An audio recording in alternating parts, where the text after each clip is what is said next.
What's up? It's Tom. This is the Twins System recap for this weekend series action, Friday through Sunday. Let's get right into it with the Twins information. The Twins in Seattle played a very competitive series.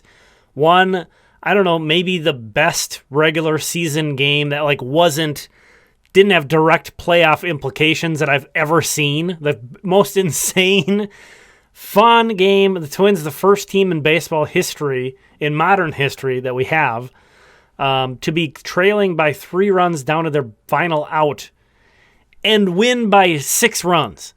Insane game on Friday. So much fun. Zebby Matthews getting his teeth kicked in the first inning and then just sticking in there and hanging tough was such a huge underlying element to that game. He kept the Twins in it, and he ate 7 innings in the process. That was a really impressive, on the road, that was an impressive performance by Zebby. Even though the final line, you look at, he gave up 4 runs, gave up a couple homers, got beat up a little bit. It was all in the first inning, and then he pitched great from there. Really impressive. And then, of course, the line scoring 12 runs. I mean, there's multiple guys in the lineup that went off. Called out Willie Castro, had a 2-homer game. Trevor Larnach, I think, had 4 hits in that one and drove in 4. So just a ton of really impressive performances. Great team baseball to accomplish that. I mean, again, especially against a team that has a bullpen like Seattle's. Amazing. They come back on Saturday, play a tight game. Some unfortunate stuff happens. Bailey Ober with a really, really inefficient start. He goes 4, and it's not like he got injured. He was up to 97 pitches through 4 innings, Bailey Ober was. So the bullpen, that was a game that went 11 innings. So the bullpen had to throw a ton on Saturday, and then the Twins lose. And then today, Sunday, Chris Paddock goes out and pitches a gem, saving that taxed bullpen. A lot of work. Goes 8 innings, gives up 1 run, strikes out 10 while walking 1 batter. He's been remarkably good. Chris Paddock's mom wouldn't have even expected. I don't know. Nobody would have seen this coming. For Chris Paddock wouldn't have even guessed, I don't think, that he'd pitch this well after that horrible season opening start. He's been so good. And this whole Twins pitching staff has been pretty remarkable.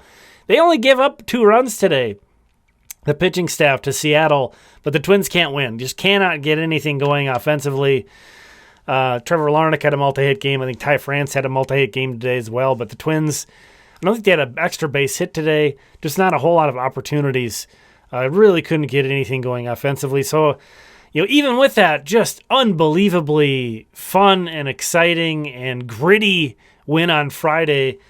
Losing the next 2 tight, well-contested ball games, it still kind of leaves you with a bad taste in your mouth leaving Seattle. Even though there was a lot of good, there was a lot of things to be encouraged about, for sure, from this series. But, you lost the series. You felt like you had a good chance in a couple of them. Forgot to call out Correa and Baldelli were ejected on Saturday, arguing while Brooks Lee was hitting. How many times in baseball history have 2 guys been ejected and neither of them were actually involved in the play? I can't imagine that's happened very often. And that ump had a short trigger on those ejections. The vibe shift from Friday, winning that remarkable comeback, to Saturday and Sunday. Yes, these were competitive, good games. The Twins got walked off. Seattle gave them everything they could handle. But the way that they went, it was really deflating. See on the left here, that's from the 10th inning of Saturday's game. So extra innings, Wallner was the bonus runner.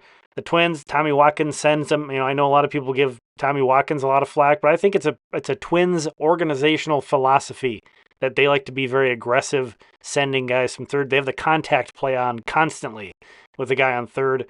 It's just kind of how they view things, and this was a mistake. I'm not trying to defend it. I think they maybe need to consider that philosophy, especially since there was no outs. So Matt Wallner got thrown out here on, really, they had very little. The only chance they had was to appeal that it was blocked, and it was not. I hate that rule anyway. Almost rooting against the Twins winning that challenge. But yeah, that was a rough way to end that one. Essentially, of course, the game went on, but you would have had Wallner at third with no outs. feel good about that situation. The other two images are from today, Sunday, bottom of the ninth inning. Cody Clemens at second base. This was ruled a hit up top there, but he should have made that play. He'd tell you he should have made that play. Julio Rodriguez gets a hit. He steals second base, and Ryan Jeffers air mails it. Nothing Clemens could have do on that one other than be maybe like 8 feet tall. So not his fault, even though he's the main guy in the image there. So Rodriguez advances to third with no outs and ends up scoring the game-winning run. So Friday, unbelievable, high of all highs, and then to go through these games and lose them in such close ways in the way that they did.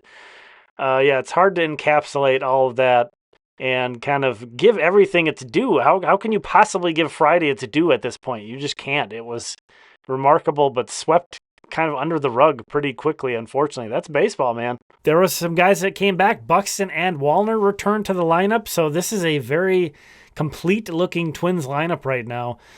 Carson McCusker and Deshaun Kersey Jr. were sent back to St. Paul as the result of that, so the Twins missing a little bit of a speed and late-inning defensive element. You know, Kersey wasn't hitting it all, but was providing that kind of a late-inning base runner, a late-inning defensive replacement option.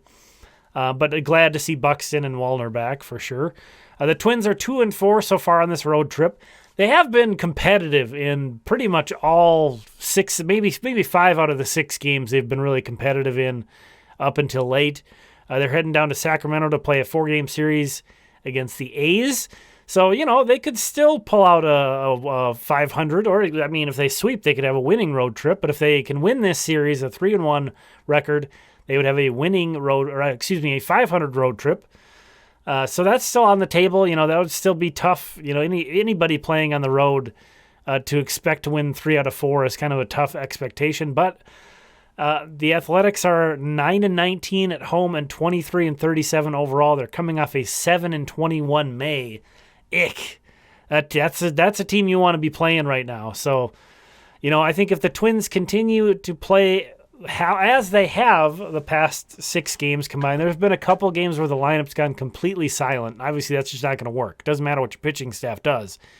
But overall, I think, you know, we can expect good things out of this series in Sacramento. Let's shift gears over to the minor league highlights. Kicking things off with Payton Eeles. He's been on rehab assignment for a minute now. Had a huge game on Friday, went 3 for 4 with 3 stolen bases. We'll take a look at some highlights from that performance. Just wonderful to see him out there. Again, missing time due to a knee surgery, but 13 games since starting his rehab assignment. He's got an 809 OPS. He started at second 4 times. He started at shortstop 3 times and left field 3 times and at DH 3 times. So they're moving him around a little bit. Payton Eeles trying to return to the St. Paul Saints, where he had such a magical year last year. Really got jammed on that one. Again, he's running from a guy coming off of a knee surgery. That's great to see that he's just running wild on Friday, stealing 3 bases, creating all kinds of havoc. Was Payton Eeles. Guy can do a lot of stuff, and look at, man, what a jump that was. Still a bang-bang play, but I don't think he's the fastest guy out there, but he's very quick. Tanner Schobel hit his 7th home run of the season on Friday. He had a 928 OPS in May. So great to see him turning things around after a rough season. Gabriel Gonzalez, you could say that about him too. He has a 920 OPS in 45 games this year. 963 OPS in 11 games since getting promoted to Wichita, you saw down at the bottom. There's been a lot of this, just great body language, big smiles out of him. I'm not sure. He didn't play well last year, and then on top of being traded, maybe put a lot of pressure on himself, and nobody likes to play well. But he's just like, again, body language wise, been a new guy this year. He looks like he's having the best time. Here he hustles in to score on a ball put in play. So immediately in this game, Wichita was up 2-0. Kyler Fedko in this one hit his 11th home run of the season. That leads the Texas League and is second in all of Double-A. So Kyler Fedko, only one guy in Double-A, has more homers than Kyler Fedko, who had hit 3 homers last year. Amazing. Kyle DeBarge, he hit his 5th home run. He's got an 854 OPS this year, 30 stolen bases already. for Kyle DeBarge. There's another look at that home run. He finally got thrown out on Thursday, I think it was, so he's 30 for 31. Nate Baez is having a fantastic season. See there, a 965 OPS for the Cedar Rapids Colonels. Going to take a look at some highlights of him. He was a 2022 12th round pick out of Arizona State. Catches, I don't know that we can really say he's a catcher, one of those type of guys. Plays a lot of first base, DHs some. 24 years old, so he's got to be putting himself in consideration to get a promotion up to Wichita. Any minute here, they got to have room for him where they need him. I want to call this out. This is his one or no strike, basically less than 2 strike approach. Very upright stance. But then once he gets to 2 strikes, you see him really crouch down. Even his hands come down. It's a completely different stance for him, especially pre-pitch setup. There's a look at that on the left with less than 2 strikes. And then when he gets to 2 strikes, he really has a completely different approach. Pretty interesting. More Payton Eeles here. Bottom of the 9th inning of a tie game today.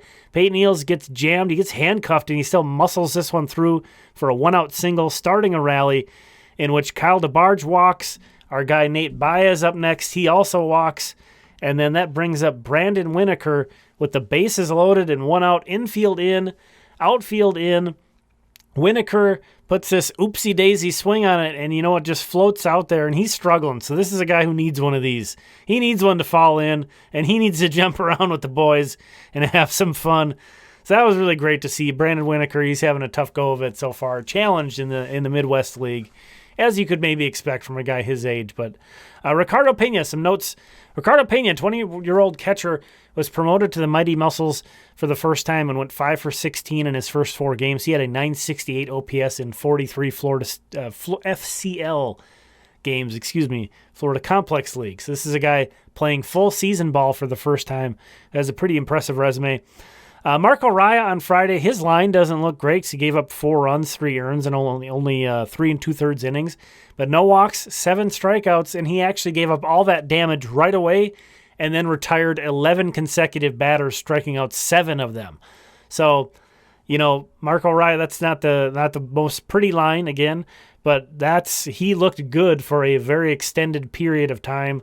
That's great to see. He's definitely turning a page with the Saints from how he was pitching earlier. Dason Hill, unfortunately, there wasn't a broadcast of that game, or else I'd definitely be giving you some highlights of that. 3 innings of 1-hit ball, no runs, 2 walks, 5 strikeouts. This is a guy who's still a teenager, so they're not really letting him throw many pitches. But he has a 1.80 ERA, a 0.95 whip, and nearly a 15 K per 9 so far this season for Dason Hill. Connor Prelip, he went 4, gave up 4 hits, no runs, 1 walk, 4 strikeouts. They're still limiting him pretty aggressively, only pitching 4 innings, not throwing a ton of pitches for him, but he's looking good too in Double-A. More kind of minor league notes. Just want to throw these records out. Saints are 28-25. Wichita is 25-25. Cedar Rapids is 29-20, second in their division. And the Mighty Muscles, the only team of the full season affiliates currently under 500, 22-29, last place in their division. Thank you so much for checking this one out. Really appreciate you. We'll talk again soon.